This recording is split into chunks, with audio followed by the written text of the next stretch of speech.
Welcome to Off the Record News. I'm your host, Diana Longry. Thank you for tuning in. This evening, we are going to talk about the new renegotiated cable franchise contract that's been negotiated between Comcast and the city of Maplewood.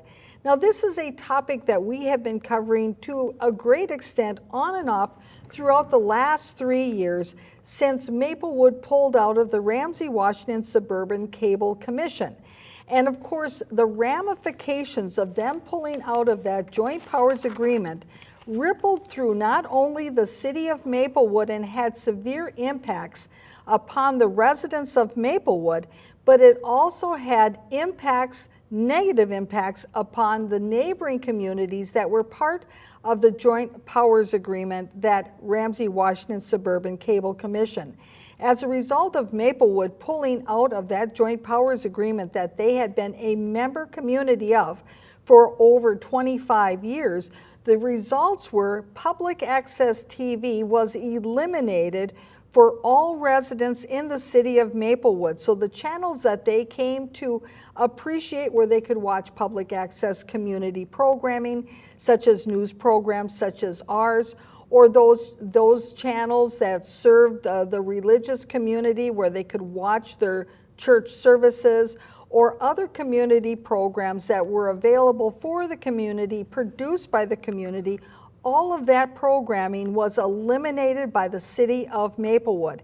And not only for their own residents, but because they pulled out of that joint powers agreement, their pulling out had negative financial impacts upon the other neighboring communities, so that those communities in their joint powers agreement arrangement were no longer able to fund public access programming and a studio for their communities. So then all of their communities in public access programming went dark as well.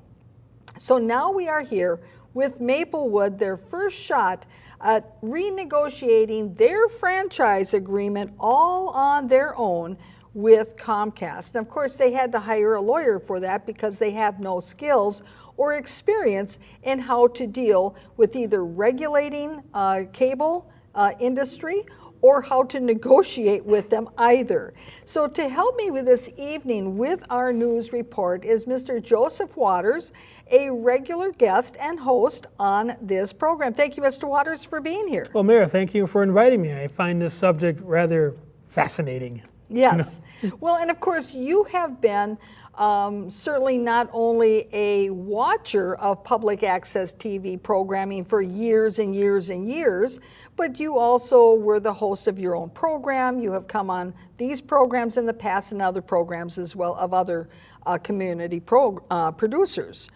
That's correct. You know, a lot of the subjects that I covered were areas that I found personally interesting, and community access was one way I could kind of get my views, if you will, out to the public. I mean, for a while there, we were running 2-3 shows a week. Yes. And it was actually quite fun. And we pretty much had Friday nights to ourselves when Maplewood was part of Suburban Cable Commission. So in a way, I kind of miss those days, but in a way I don't. And the only reason why I say I don't, because I actually like writing, but yet on the other hand, when you had timely information to give to the public, this was the perfect place that you could give it, and you could actually take a full hour and kind of explain a situation rather than 5-10 minutes and have to go to a sponsored commercial. Right. It's certainly not based on sound bites. Correct. Exactly. Exactly. Plus the fact, I might add, we had a call-in show. Yes. So we have viewers that the regular watch that would call in, ask questions, and you give commentary. True community input. Yes, and a lot of people did call in because it gave them an opportunity to give their viewpoint as well on whatever the topic was for that week. Exactly. Yeah. Now, we are going to start off with our first clip. This is from the recent City Council meeting of May 13th, where they are in a workshop and they are going to start the discussion and the report on how the negotiations with Comcast went for this new franchise agreement. So let's take a look at that first clip. Let's start with the presentation on the cable television. Michael Folds, I see that is you. Mayor and Council, thank you. With me tonight is Mr. Bob Vos. Mr. Vos is an attorney with Kennedy and Graven. His expertise lies in negotiating agreements just like this. He's negotiated agreements like this for many other metro area cities, and so he is truly the expert on the document. It's been a pleasure to have him with. Tonight we're going to give a presentation on the overall document. We're going to touch on some of the key points that we laid out, that staff laid out, the council approved in the needs assessment document, approved in 2018. So we'll use that as kind of a framework for this discussion. Now, the gentleman speaking there, that's Michael Folds, and he is the department head of the IT department. And when Maplewood was with the Ramsey Washington Suburban Cable Commission, he worked quite oftentimes with the staff at the Suburban Cable Commission offices to coordinate the efforts that were expended on Maplewood's behalf, because each of those member cities, as a member, were able to have various programming and video editing and other kind of coverage done for each of those cities. So he actually coordinated with the staff at the Cable Commission those efforts that were part of what the services were that were provided to the city of Maplewood. Now, Mr. Waters, you've been through this needs assessment process before when Maplewood was a member of the Ramsey Washington Suburban Cable Commission. And tell our viewers a little bit about the focus of that needs assessment. Well, if I remember correctly, it was more or less, this is what we want to offer our citizens. You know, we want to have X dollars for franchise fees. We want to be able to have a certain level of services. That's kind of, I'm kind of drawing a blank here. Right, but and for the producers. And definitely for the producers. You want to make sure that they had the tools that they need, the cameras, the studios, the sets, and so forth, things that they needed to help produce their shows. Right, and so the focus was on the community, and the community producing programming. Correct, without editorial input from the city. Pretty much your content. I mean, there were some guardrails, if you were, no offensive content. There's another one I just drew a blank on. But basically they had guardrails, but pretty much it was freedom of the press. You were there to express your opinion, your views. Right, exactly. And what is the contrast between that needs assessment that was done back then and the type of needs assessment that the city of Maplewood did in 2018 was that the needs assessment Maplewood did was all about what does the city need, not what do the residents need from community television, because the community television aspect of it has been totally eliminated. So the only needs left were the needs of the city. And while they did have a public hearing, and while I did get up to speak at this to talk about some of the needs that I saw from the perspective as a resident, that all fell on deaf ears because that didn't pertain to putting the city first. It was not a public hearing, it was a public telling. Yes. We'll tell you what we're going to give you, and you can come hear what we have to say. That's right. So the question is, this negotiation was all about not getting what is best for community television, community engagement, and for the community to be able to get out their community messages, whether or not they be nonprofits, individuals, churches, or organizations in the community. It was all about whether or not the city, municipality, government of Maplewood was getting what they wanted and what they needed. And the primary thing that they want out of all of this is, guess what? Revenue. Revenue, because that is how they fund their new communications department. And they hired all kinds of people for their communications department, expecting this big cash cow to pay out for a long time. Well, we've got some clips that we're going to come to where you're going to see how that's working out for them. So let's continue with our next clip. Mayor, Council, Bob Vos, Kennedy and Graven. I'm glad to be back. I see a couple of new faces. Nice to see you. So I'm going to give you an overview of the franchise. It's a franchise agreement that we've been negotiating now. At least one staff person has said it seems like for years and years, and I think that's getting close to being correct. It's been a while that we've been at these negotiations, and I'm pleased, and I think Michael is pleased, that we're able to recommend approval of what we've negotiated, and there's sort of two reasons, and let me start there. So they've got two reasons that they're recommending that they want the contract that's been negotiated to be approved by the council. And of course, I'm guessing that some of those reasons have to do with, well, gee whiz, they've negotiated big dollars. Big dollars.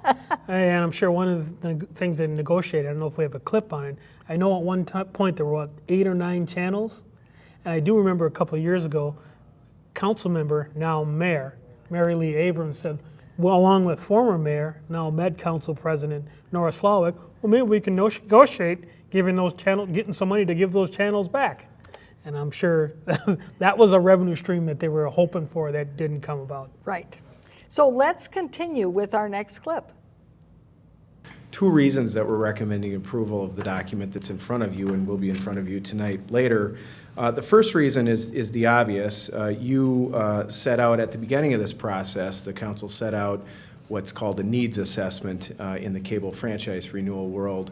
And basically a document that set forth the council's priorities, your view of your community's priorities for cable franchising, cable franchise issues, and that document really served as our roadmap. That was our sheet that we were going to grade ourselves against from the beginning when we got to the end of the negotiations. And I think I feel very good and staff feels very good about how we've done against those priorities.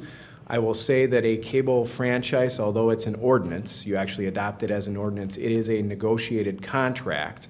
It's both a contract and an ordinance, and because it's negotiated and it's negotiable, you're not always going to get everything that you sought, and that's true here. We didn't get everything that the city wanted, but we feel very good about where we came out grading ourselves against your needs assessment report. So he keeps talking about how they are going to grade themselves against their needs assessment report. Well, this needs assessment report is, what does the city need? Well, they need more cash. 2, the other part was, well, what is it that we believe that the residents need?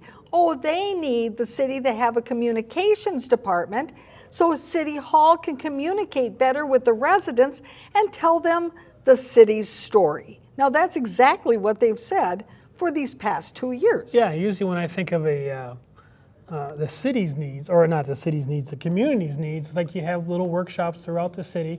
What are you looking for in programming? And I don't recall them having any of these workshops throughout the city saying, what do you want? Because I do know once Maplewood left the commission, a lot of people were complaining, hey, where's all that great programming that we had, that was on there, that we had prior to you leaving? Because they liked that program. How can we get it back? I know you even went in front of the council to say, who's my cable commission, so I can, present my programs. Right, and at that point, the city council, even though they took on the role as being the regulator of the cable company of Comcast, they took the role of being that cable commission that they had withdrew from. They really didn't know how to even exercise that role. They had no clue. So if somebody complained to them, they'd be like, well, I don't know, did you call up Comcast? Well, that's not the way that regulators work. Oh yeah, call up the company that's giving you the problem. Oh yeah, there you go. Exactly. That's a great regulator. Well, let's continue as we hear more about the negotiations.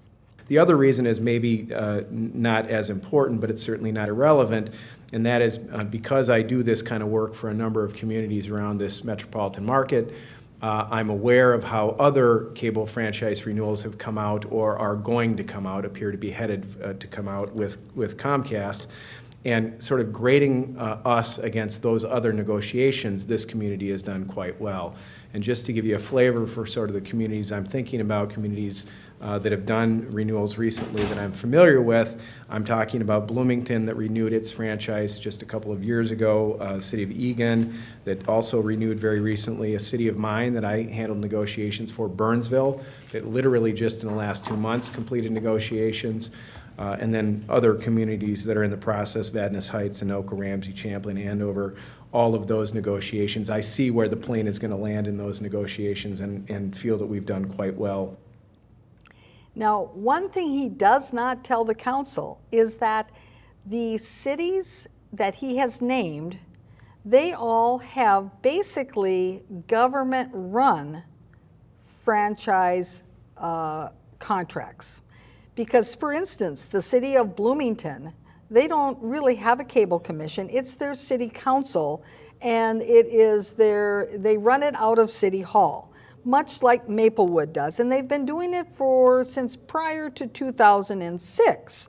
So he's comparing them to Maplewood to another type of entity that has decided that they don't need to have a cable commission, that they, as the city, will just do it themselves. Now in Eagan, their public access channel and programming studio is actually in the basement of the Thomson Reuters building, which is a secure building, and I would believe that most people who are in the public would have no idea how to get past the guards in order to go and use the public access studio that's in the basement of Thomson Reuters. Just use legal jargon. Yeah, there you go. And the same way with Burnsville, that again is another city operation. And he brings up the issue of Vadnais Heights. Now, Vadnais Heights was one of the communities that was in the Ramsey Washington Suburban Cable Commission. And they are toying with the idea of withdrawing from it as well, because since Maplewood has done so, it's basically a dead organization. So now they are forced to go out on their own to try to negotiate, whereas before, under the Joint Powers Agreement, they all could work together, band together, and have the power of all their communities in that negotiation. Economies of scale. Yeah. One of the questions that I had, because when I was looking at this council meeting again, or this workshop earlier today, just kind of reviewing it, because when I first watched it, I was actually doing something else. I'm not a lawyer, but I'd be curious to see the contract of those cities he mentioned, Bloomington, Eagan, Burnsville, and compare it to Maplewood. You know, you're a lawyer. I kind of question, are they just changing one name for another, and then the contracts are basically all the same? Because as we move on, hopefully you have some of the clips, I just had that, as I was listening, I just had that feeling it's just basically a boilerplate. That's the word I was looking for. A boilerplate, and you just put in the appropriate city and the appropriate figures and go on from there. Right. To give the illusion that we've done a great job negotiating a contract. Yes. Well, let's continue and see what the other reasons are for, why this is such a great contract to approve. I will, Mayor, if it's okay with you, just move through these quickly. Please. And then leave a little bit of time for you to ask questions about them at the end. So the first, under subscriber experience, the council wanted to be sure that you continue into the future to have the right, to have the power under your contract to enforce customer service, see that customers are dealt with properly. As a general matter, we've made sure in this proposed contract that Comcast will have to comply with fairly extensive federal regulations. The FCC has customer service standards. The company will have to comply with all of those. There are measuring sticks built into the contract for us to actually evaluate the company against those federal standards. But we've gone beyond that. We have more than just that. There are a number of enhancements over what the FCC would require, and I guess the most important one, the catch-all one that I will highlight for you, it's at section 14.1 of the document if you wanted to look at it. You have the right, the city will have a right in the future to, create new requirements, new regulations for customer service. So even though we are contracting today, entering a cable franchise today, this city will have the right in the future. If there are customer service problems, you will have the right to adopt and then enforce new regulations regarding customer service in the future. So this is actually setting it up so that Maplewood can act as the regulator that they have chose to become. And yet it's like, oh, goody. Oh, yeah, we worked that into the contract that we get to be regulators. Well, you know what? That's the role they took on. I hope they have it in their contract that as the regulators, they actually have some teeth to do something because they're supposed to regulate. you would hope so. But the question that I have, and I never really got an answer to it listening to him, is yeah, they have the right to be the regulator, but are they subject to federal regulations? So if, and you know cable companies have their lobbyists in DC, if there's any change to federal regulation, how does that affect this section? Right. Well, and of course, we don't have the contract with us, so we can't take a look, but that would be a good subject for another program. Yes. Because this is Because really, you know, I'm just ahead. looking at the fact is it's a feel-good thing. Yeah, we're the regulators, which you took on that role, like you said. They took on the role. That's what they should be doing. We're the regulators. We're the boss. We can control this situation. But you always know there's a larger parent out there that's going to say, you know what, not so fast. You know, we'll give you a little bit of leeway. We'll give you a little bit of rope, but you're not going to get that much rope to, right. to do it. And I think you bring up a good point is that certainly at the federal level, regulations can always change because there are lobbyists working on these issues 24/7. Correct. And they're paid big time. Big time. To go and influence And the people. regulations that have changed may not necessarily change through your elected representatives, House and Senate members. Rather, the FCC Yes. could change the role. You just change the president, you change the majority on that board, and voila, it's amazing how regulations can suddenly change. Well, let's continue. Second point is about rates. I've said to the council in the past, and I'll reiterate now, the federal government, for better or worse, probably worse from our perspective, has preempted largely local control over cable rates. We have little to no authority over cable rates. We do though, in this document, in this contract, address cable rates in a couple of important ways. First of all, to the extent the company changes rates, and of course that's always an increase in rates, they will continue to be required to give notice to customers of those rates increases in advance so that people can make informed decisions about whether they want to continue on with the company. Secondly, they will not be allowed to discriminate in terms of their rates. They will not be able to charge different rates between various neighborhoods in your community, nor will they be able to charge different rates in this community as compared to other communities in this metropolitan area. So they will have to charge uniform rates in your city and as compared to other cities. Well, now, is that really a big concept? I mean, I think that's the way it's been with insurance companies for a very long time. I think there was litigation about that long ago about how you can't have red lines around districts and charge different insurance to different groups of populations versus other groups of populations. Correct. I'm not sure that this is all that novel of an idea. No, but again, it sounds good. It's It all in the sound- marketing of making themselves look good, like we negotiated this great agreement. That's right. So let's find out what else is great. You wanted to have a senior discount, and that's understandable. It's understandable to want to look out for folks that may need some help. The company was quite adamant, and they've been adamant in all of the other renewals that I'm familiar with, bar one, against giving that senior discount, simply because that is viewed by the company as being a form of rate regulation, a form of local control over the rates, and as I've said, that's federally preempted. And so they would not agree to that. They do, they'll point us to, as the staff report indicates, they're voluntary. It's their program. It's not one that the government has imposed on them. Their program, Internet Essentials, and just to summarize that, I don't want to be a spokesperson for the company, but I'll summarize the high points of that program. Now, when I was hearing him talk about the council's directive to him to try to negotiate a senior discount because they're concerned about, the costs of things for seniors. And so they are saying, well, we want to see if we can shave off $1 or $2 off of a senior's cable bill. However, in Maplewood, their property taxes that are assessed to seniors are never shaved off. They always go up and up and up. And those are much more, in the hundreds of dollars, rather than the $1 or $2 they were asking this gentleman to shave off of the cable bill. So are they really concerned about seniors? No, but it sounds good. It sounds like you are looking for a very active voting population. We want to make sure that they get a discount. The problem that I had with that when I heard that is because suppose you have families that need internet access or cable access for education. You know, what kind of savings are they going to get?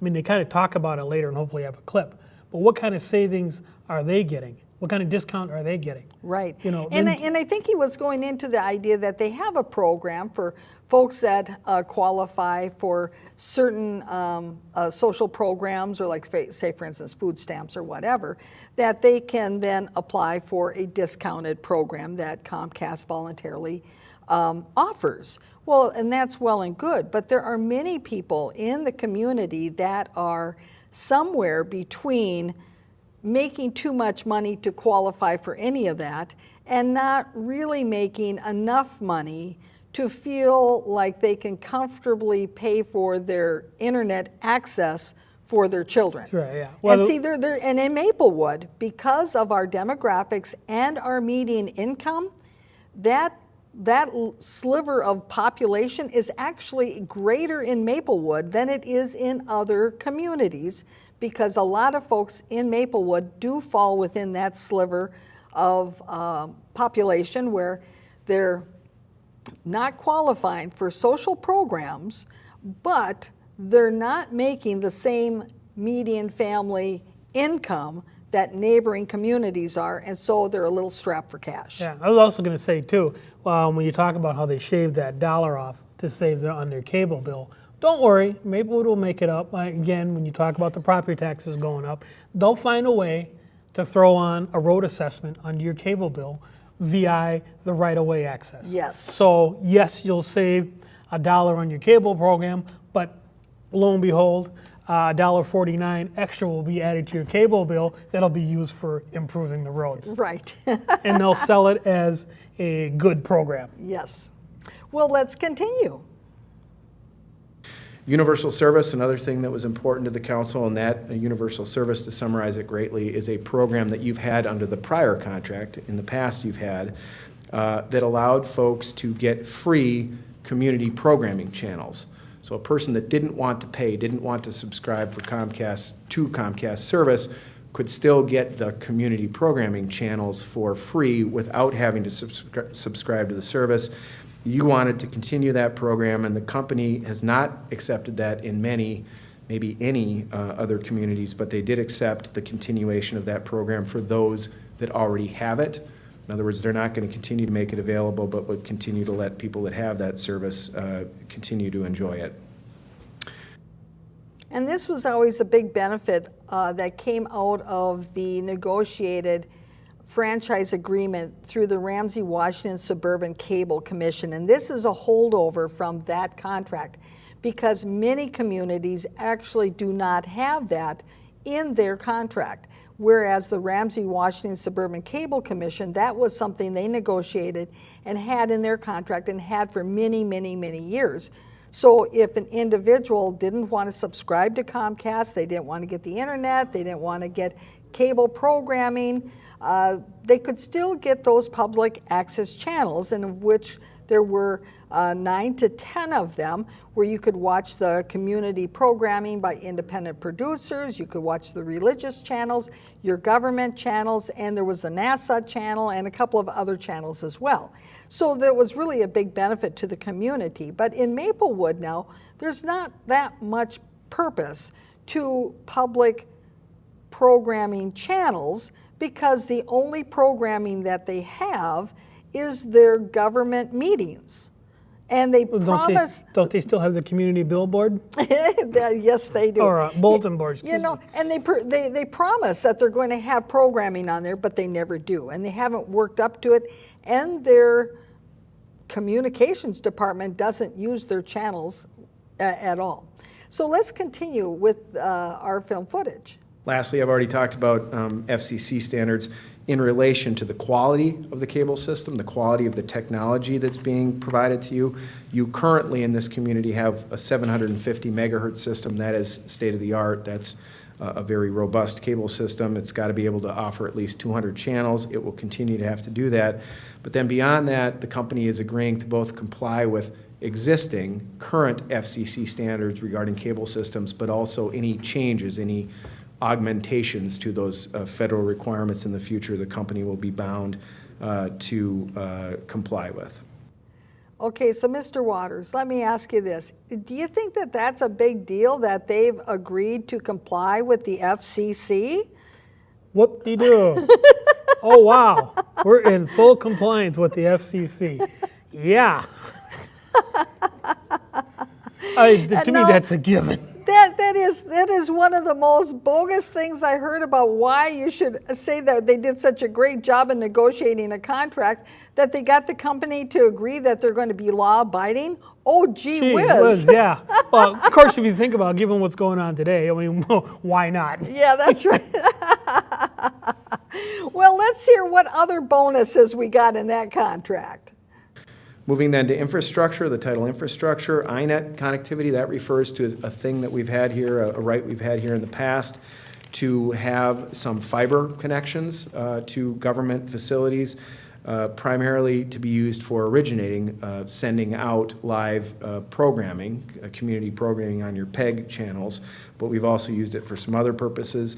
We will continue to have that right here at City Hall, most importantly, and then at a couple of schools. To the extent there are a couple of other facilities where we wanted to have that right, a fire station in the Nature Center, we will have that right. We'll have to pay for it now. We had not had to do that in the past, but we've negotiated some preferential rates, some rates that are below market rates to provide that fiber connection to those sites should the council elect to do that. And oftentimes, you know, when the government is contracting for things, they actually do get below market rates for goods and services. I mean, that is a given. So again, to say that they're going to have to pay for the INET at the fire station, at the Nature Center, they're going to have to pay for it, but it's below market rate, well, that is probably a given. And I think that, you know, I'm glad to hear that they're going to, at least they managed to keep it in some of the schools, because they, in this whole process, they really haven't incorporated the school districts very much into how their new government access TV is going to be used and facilitated by the school districts. And Maplewood has 3 school districts, and yet they really only cater to one of the 3. Yeah, 622, the largest of the 3. Yes. You know, and you're in the Roseville district, you know, so, I mean, you know, I'm sure folks in your side of town would really like to know what's going on with their school district. And I think you have, what, the tri-school district down in the southern part of the city? There used to be a tri-district not too far from where you live. I don't know if that's still part of this tri-school district, but I believe it's the tri-school district down in the Oakdale, Woodbury area as well. And we have had interviews not that long ago, like about 1.5 years ago, from individuals who work with the Roseville School District in filming their board meetings and their school events, and they indicated to us that all of their content, they actually send all of their content over to Maplewood City Hall, but they are never told when or how it's ever played. Yeah, see, again, that's part of that community needs assessment. Right. If you're out talking to the community, you're going to get the folks from the west side of the city. They're going to say, hey, we're in the Roseville School District. We want to know what's going on with our school district. We have this, well, I'm sure they had the referendum, what, 1 year ago? Yes. And, you know, they would like to have seen the meetings that talked about the referendum and that discussion that took place and why you need this referendum. You know, that, again, that's part of that community needs assessment. Very true. Well, let's continue. Interconnectivity now not within your community. I just spoke to interconnectivity, INET connectivity within your community. INET connectivity, internet connectivity between this community and other communities. We wanted to maintain that. We're going to do that. The reason that's important, as I understand it, Michael will correct me if I'm wrong, but one of the reasons that is important to us is that we get some technical support from the city of Roseville. We contract to receive some technical support, and that technical support is most efficiently supplied via that interconnectivity between our community and Roseville, and that right will continue on into the future. So you see, Maplewood really can't do public access or community access by themselves. They actually are very dependent on the CTV studios in Roseville, another public access, community access studio, which has also eliminated independent producers using their studios. So again, it's gone to the model of government-operated public access TV. More like government control. Yes. Because you can still produce content there, but the content belongs to the government. Yes. Not like when we did it at SCC, that content was ours. So if we get something, we said something wrong, we were responsible, not SCC. These folks over at CTV now control the content. So if they don't like what you said, boom, censorship. Right, exactly. And we've covered those meetings where those decisions were made and that they said exactly what you indicated. Well, let's continue. Under infrastructure, cable service connections for city use, that is referring to free cable. Our ability to get cable TV in at City Hall and some other institutional sites for our staff and for other folks that come into those buildings to be able to see our community programming or other public interest programming. We will continue to have that right. We'll get a drop and we'll get at least 3 converters. In other words, 3 reception devices. We'll be able to get the free cable TV service in each location. We'll get it at City Hall, and then 13 other sites, a total of 14 sites, will have the right to that free service. Okay, they're going to get free cable of their channels of which they have no programming. Oh, yay. Wow. So people can watch it. I can just see the residents of Maplewood going to the fire station or going to City Hall. Let's huddle around the little TV and watch the community programming on the free channel there at City Hall and have our popcorn and make it a day. Woo-hoo! Look at the Then returning 14 to franchise fees, I wanted to skip. I was just going to say, look at the 14-point font because as it comes up on the bulletin board. Yes, exactly. Well, it sounds like they're getting into the money now. So let's take a look at that next clip.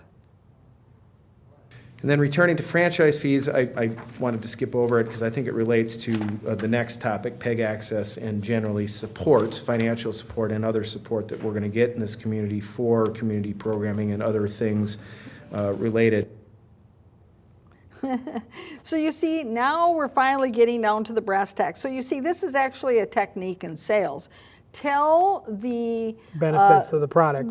That's right, the benefits of the product, what you're going to get, and then after you've sold all the features, all the bells, all the whistles, now we're going to get down to the brass tacks. Well, in this case, it's to sell now how much are we going to collect, because it's not going to be as much as the city council was expecting. You mean there's no free cable? Oh, come on. So let's continue. To that, the franchise fee bullet point, the 4th bullet point under infrastructure, indicates that we've had in the past the right to received a 5% of gross revenue franchise fee that produces, the staff reports, about just under $500,000 a year, so not an insignificant amount of money. We will continue to have that right under the new contract, but I wanted to highlight, and you have my memo in the packet as well, I wanted to highlight that we'll continue to have that right, but really we're going to have a more robust right to that franchise fee for a couple of reasons. The first is that previously, when you were in the Cable Commission, the Ramsey-Washington Cable Commission, the franchise that was negotiated actually excluded from that concept of gross revenues some revenues that could have been legally included. In other words, some of the revenue sources that the company was collecting that could have been included and a franchise fee would have been payable to you on those revenues wasn't included and now will be included. The most obvious example of that is advertising revenues. So to the extent an advertiser wants Maplewood folks to be able to see their product or their service, they pay the company to have that advertising on the cable system. That revenue will now be included as something that the franchise fee is calculated on. But that was one of the things that people liked about public access, community access television is that there wasn't all these advertisements, that they could watch their programming and didn't have to worry about advertisement coming on every few 10-minute slots. Well, keep in mind, as I re-listened to this, because it kind of went over my head the first time, but as I re-listened to this particular bit, first of all, it's not going to be advertising, because PBS went through this a number of years ago. We don't want advertising. You see Elmo up there and Big Bird, and all of a sudden an ad comes on for soap. And then all of a sudden Elmo and Big Bird is back, and then you see another ad Yes. for Dawn dishwasher. That's not how it is. Basically how it works, the way I see it on PBS, and I'm usually watching the PBS NewsHour, it's sponsorships. So somebody like BNSF Rail is sponsoring the show. So it's gonna look like an advertisement, but it's not gonna be an in-your-face product. But It's still gonna be there, right? yes, Yeah. You know, but we don't know because the contract doesn't really set forth how that advertising will work. Because it could actually work that way, which would be a preferable way. yeah, because you Or actually, Comcast could say, well, this is a big cash cow, and we're going to put so much advertising on these channels and really load it up because it's a great way to make money. And then the community actually doesn't get to use their channels for even their governmental meetings because it's so full of well, what's gonna happen? advertisements. What's gonna happen is like YouTube is doing now. I'm listening to a 13-minute song, and about 5 minutes into the song, there's a little yellow dot. That means there's an ad there, and then it's going to continue on, and then there's going to be another little yellow dot, and then there's and it's going to continue on for a few more minutes. So this 13-minute song has 4 advertisings in it. When I'm going like, thank God I downloaded it before they put the advertising in. But that's basically what it's going to be like. So you take this show, which is basically a full 60 minutes, you're probably going to get 50 minutes worth of programming in 10 minutes throughout the programming of either ads or sponsorships. Yes, exactly. So it's something to be aware of. Yes. And it's go Now that I ahead. think about it, Yes. PBS does these pledge drives, 4 times a year. Oh. You never know. I would, oh my goodness, well, let's not hope that City Hall goes the way of pledge drives. Well, just think of what will be, tax season is coming up. Pay your bill. And all the different ways you can pay. Go ahead. Well, let's continue on. Some other improvements that we've got is that the city will have a more clear and a more robust right to audit the franchise fee payments that you receive, and to the extent you're underpaid, which does happen, let's be clear, there will be an obligation for the company to pay a material amount of interest on those underpayments should they be discovered. The optimal word is should. Right. And then the other thing is, because you can technically do this in business, you can have 2 sets of books. So which books are you going to be auditing? Right. The real books or the books that they give you? Right. And as the regulator, they already, I believe, would have that right to some extent anyway. And when they were on the Cable Commission, they had that right as well, but they never exercised it. And then they complained as a city that they never knew what was going on. And it was because they never exercised their rights as a member under that joint powers agreement. So whose fault is that? That's right. So let's continue. And then lastly, and again, not insignificantly, you will all appreciate that Comcast bundles together the services that it provides. It provides cable, but also internet and telephone services. Telephone and internet services, those revenues are not subject to the franchise fee that you receive. When they bundle the 3 services together, they give a discount.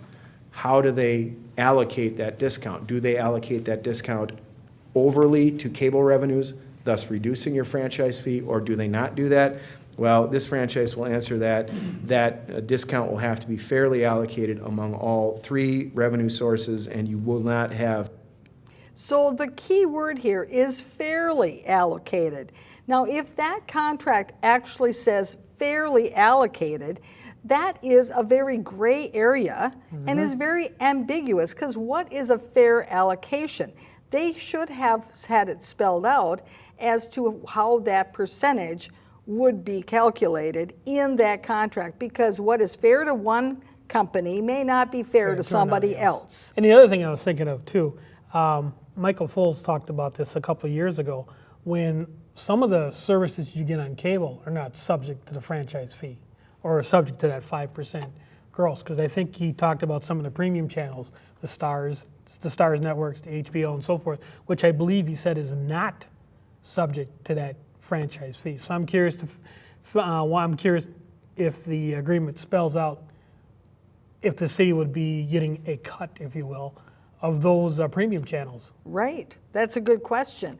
And of course, though, none of the council members had any of those kind of specific questions at all, even though they all claim they're experts. That's staff's responsibility. Well, let's continue.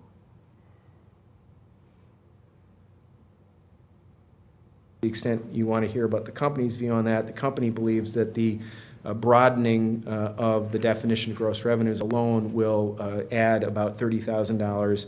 2018 over 2019, it would have added about $30,000 in additional franchise fee revenue paid to the city. Well, now that's a big negotiating stick that Comcast held out for the city. Oh, it'll mean potentially an extra $30,000 a year. Now remember, originally Maplewood was collecting $500,000 a year.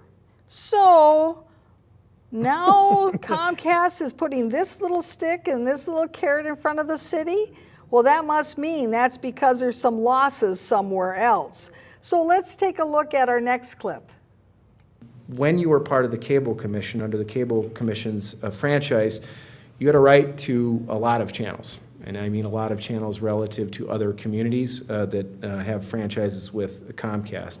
I don't have the number in my head, but I want to say it was 9 or more. 8 channels. Okay, so quite a few channels, and our evaluation was, as you withdrew from the Cable Commission, that was quite a bit. So of course, you know, the attorney isn't quite sure how many channels they had, and Michael Foles says, oh, there were 8.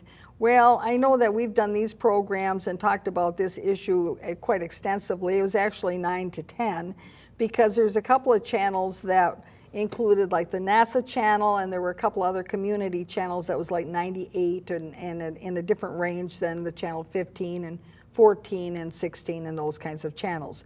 So you see, now they're going from that large number of channels because, well, they can't fill them anyway. They have no use for them. They're going to go down to 3 channels. Oh, gee whiz, that isn't even enough for all the school districts. So you see, in between their government channel and trying to serve the needs of the school districts, they don't even have enough channels for that. Yeah, actually, I think there were 10 because there was an HD channel. Yes. 802. So that was just recently introduced. I'd say about a year or two before Maplewood had pulled out, because that even CTV was looking at, when they renegotiated their contract, they were looking at adding more high definition channels, but they never got that far. Right. So let's move on to the next clip.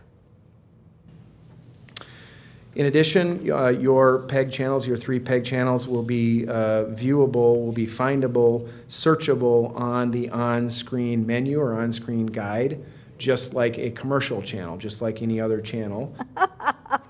Oh, this is brilliant. They're going to be searchable and findable, except that they have no content. I was about to say, it's like, I can search them, I can find them, but what does it say?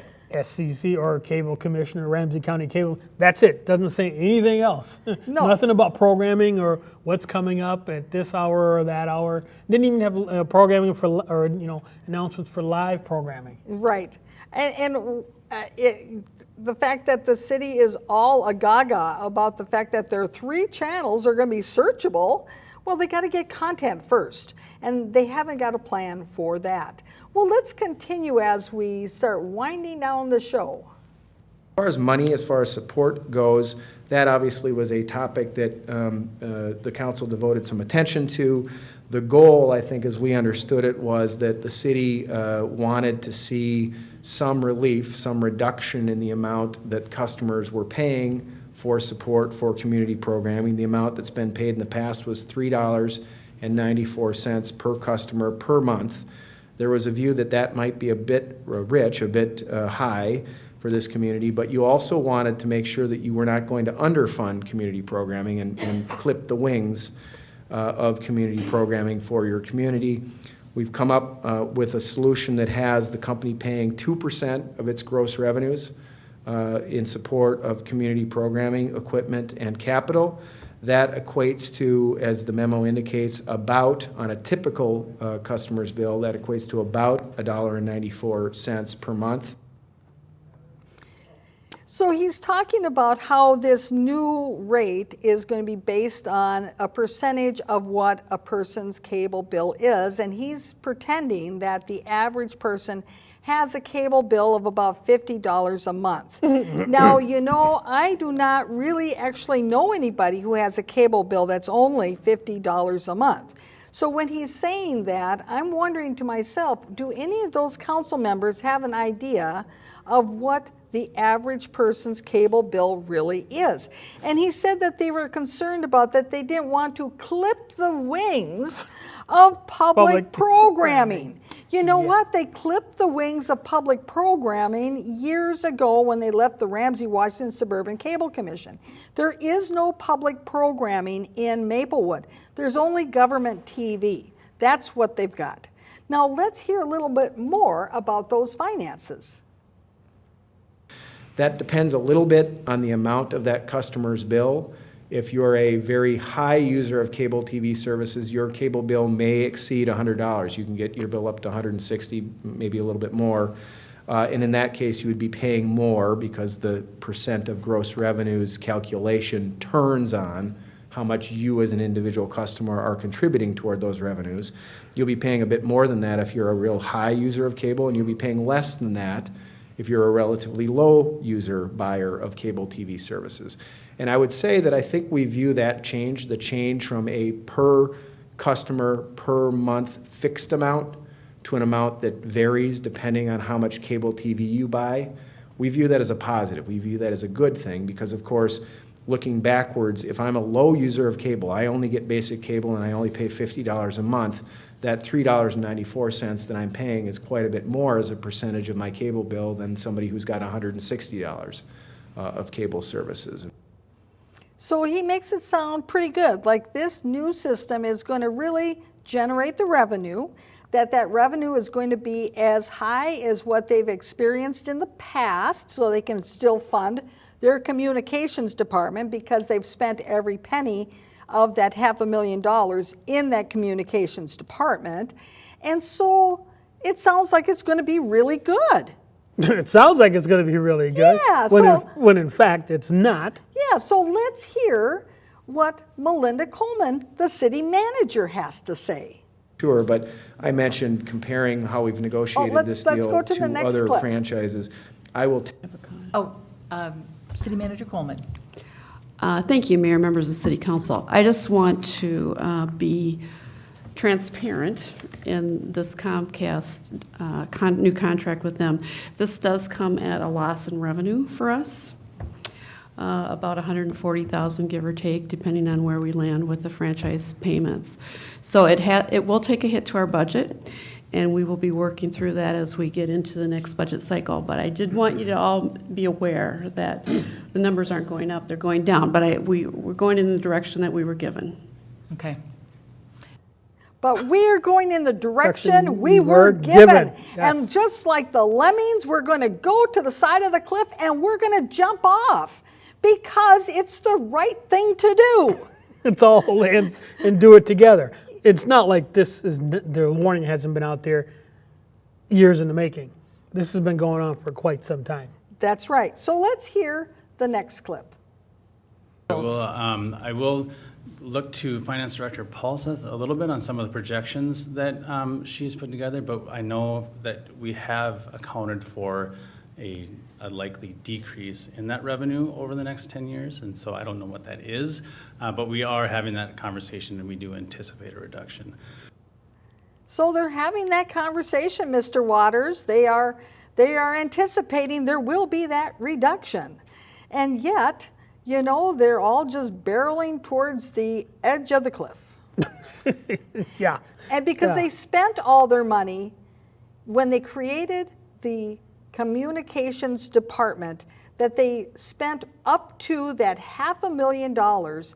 And so in this last budgeting cycle for this new year of 2019, they actually had to find other money in the operational budget because they were already losing money off of their franchise agreement with Comcast under the old agreement and the old collection system, and that they had to get money out of the operation fund to continue to fund their communications department at the level they started it at. So they're on a one-way street to nowhere. Yeah, exactly. So let's hear what Brian Smith has to say. He's a council member. Thank you. I think that those are very good points. In terms of the future, no one can predict the future. But I think that that is something that we have all recognized. So that, of course, was not Brian Smith. That was the appointed city mayor, Marley Abrams, where she's saying, well, we all knew it. We all knew it was going to happen, and you know, we're going to work with it. So let's hear her last statement, our last clip.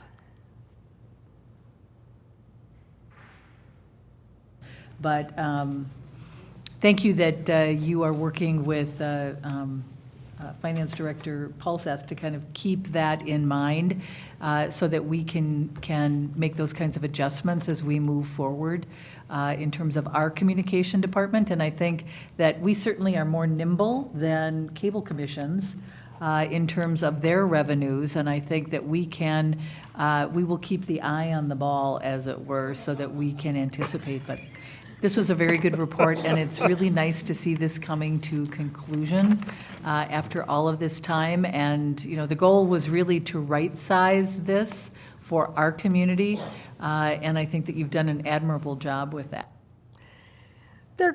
That was the whole goal, was to right-size this for the Maplewood community. That is a blatant inaccuracy. I could be stronger, but you know what I mean. It was to decimate public access programming by independent producers who talk about local news subjects. And this idea that she is so happy and glowing by the fact that she has now right-sized this and that they are so much more nimble. Have you ever known a government official to be nimble? No, I have not. Well, anyway, it is just a hypocrisy blooming and growing and just getting a life of its own. More fun to come. That's right. So, Mr. Waters, in the last minute we have of our program, any last thoughts that you had on this? This is going to be interesting to watch because I'm going to be watching the finances for a couple of years because I got a feeling they're going to be losing $140,000 this year or 2020. But it'd be curious to see how much you lose in 2021 and 2022 because people are cutting the cords. The cost of cable, as we know, was going up and up and up, even though they say they're offering more benefits. More and more people are going to services like Hulu and YouTube and so forth. So it'll be real curious to see what their revenue stream is, say, in 5 years, by 2024. And one of the features of cable television that made it unique and different above Dish TV and Hulu or Netflix was that public access channels were available and you had community programming produced by local producers on those channels that you could find nowhere else. And with the elimination of those programs, what's the point of having cable? There are so many other choices that are equally as good and cheaper. Yes. And so when you eliminate that which makes you unique, you are no longer relevant. Exactly. You know, and like you said, the programming, like I said, we did live programming, so that allowed for viewer participation. That's right. Well, I want to thank you, Mr. Waters, for coming out on the program tonight. Thank you, Mayor, for inviting me. And viewers, I hope you enjoyed this lively discussion about the franchise negotiations in the city of Maplewood as they wrestle with Comcast. We'll see you again next week. Bye-bye.